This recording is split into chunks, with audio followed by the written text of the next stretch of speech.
Cliff wasn't known for his absolute excess. You wouldn't have looked at Cliff and thought, man, that guy's so over the top. Look at the eyeshadow, look at the back combing. But you know, that was Cliff in the 80s.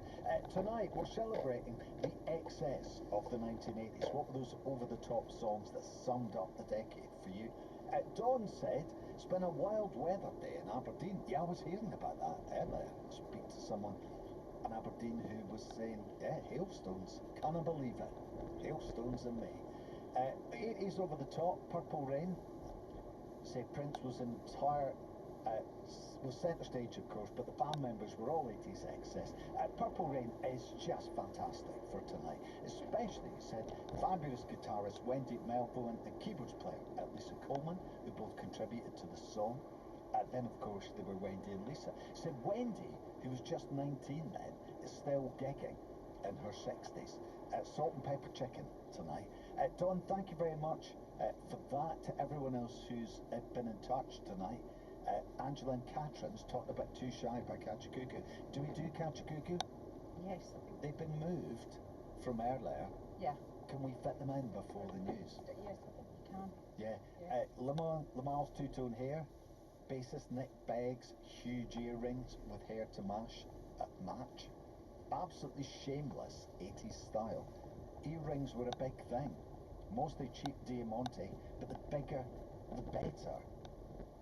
Miss B's producing it. Now, the phrase cheap Diamante does not make me think of you. I'm partial to But any. did you have them?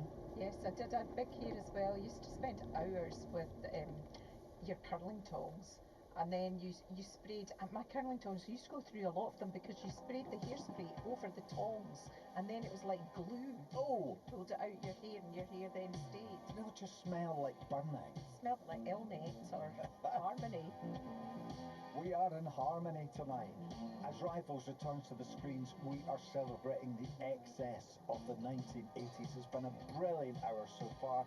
And the good news is, after the news, we've got another one to go.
your smart speaker. Play BBC Radio Scotland.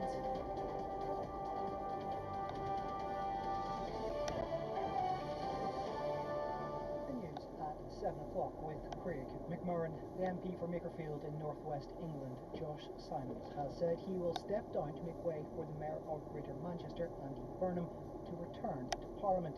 He said Mr Burnham would drive the change the country has been crying out for. If Andy Burnham were to win the seat, it would allow him to run for the leadership of the Labour Party and challenge the Prime Minister. The Work and Pensions Secretary Pat McFadden said any unnecessary by-election was a risk. I appreciate that is Josh Simon's sincerely held view, but there are lots of other players in this. There is a party process about who should be on a by-election shortlist, and of course there's the matter of the voters too. We can have all sorts of desires in politics, but when it comes to electoral politics, in the end, quite rightly, it's the voters who decide. Meanwhile, the Prime Minister has released a response to Wes Streeting's damning resignation letter as Health Secretary, saying that he's very sorry he's stepping down from government. In his reply, Sir Keir Starmer admits that last week's election results were extremely tough, but he makes no direct reference to the possibility of a leadership contest. The SNP MSP Kenny Gibson has been elected as the new presiding officer of the Scottish Parliament, emerging ahead of fellow SNP member Claire Haughey in the final round of voting. Earlier in the contest, the Lib Dems Liam MacArthur and SNP MSP Stuart McMillan were eliminated. By taking up the post, Mr Gibson relinquishes all party affiliations as he steps into the impartial role. This is what he had to say. Thanks to all those who voted for me through thick and thin. It has been quite a stressful afternoon, as you can imagine. But I'm looking forward to working with every single person in this chamber to take this Parliament forward. I think there's so much more we can be as a Parliament than we have been in the past. A contentious VAR decision has pushed the Scottish Premiership title race to a dramatic final shootout. Celtic and Hearts will meet at Parkhead on Saturday in a match that will determine who wins the league. The decisive fixture follows Celtic being awarded a disputed penalty in their game against Motherwell last night. Professor John Underhill is a former Grade 1 referee who worked with VAR long before it was brought into the SPFL. He thinks VAR is being relied upon too much. I think we've gone too far too fast, and we haven't necessarily got the protocol in place as to when it could and should be used and when it's not. And I'm particularly thinking about very tight offsides, for example. The offside clause in the laws of the game are basically to advantage the attacker when level, but we're actually trying to be too forensic. We're trying to get down to millimetric detail, and I think that that's unfortunate because VAR is intervening in games on 5 or 6 occasions, maybe more on occasion, when it should really be used sparingly. A man who filmed his victim after he brutally tortured him has been jailed for life. 31-year-old Jordan Honeyman repeatedly punched, kicked and struck Alan Lawson with a sharp weapon at his home in Largs in February 2024. The 36-year-old was taken to hospital and died on the 6th of February 2024. Honeyman was found guilty of murder and sentenced to a minimum of 25 years in prison. And the leader of Reform UK, Nigel Farage, says he's not in the least bit concerned by a parliamentary investigation into a £5 million gift he received from a crypto billionaire. Mr Farage says he did not break common rules because he received the money before becoming an MP. Well, that's news, now sport with Martin Dowden. Hearts owners have asked that the destination of the Scottish Premiership title be decided by the players rather than match officials, after Don Robertson was handed the role of referee for Saturday's decider with Celtic. The Foundation of Hearts Fans Group said the Tynecastle outfit had concerns about recent decisions. As you said, Celtic were awarded a contentious injury time penalty which Kelechi Iheanacho scored to earn a 3-2 win. That result means Celtic trail by 1 point going into the final day showdown. Former Celtic manager Wilfred Nancy says his short tenure was a beautiful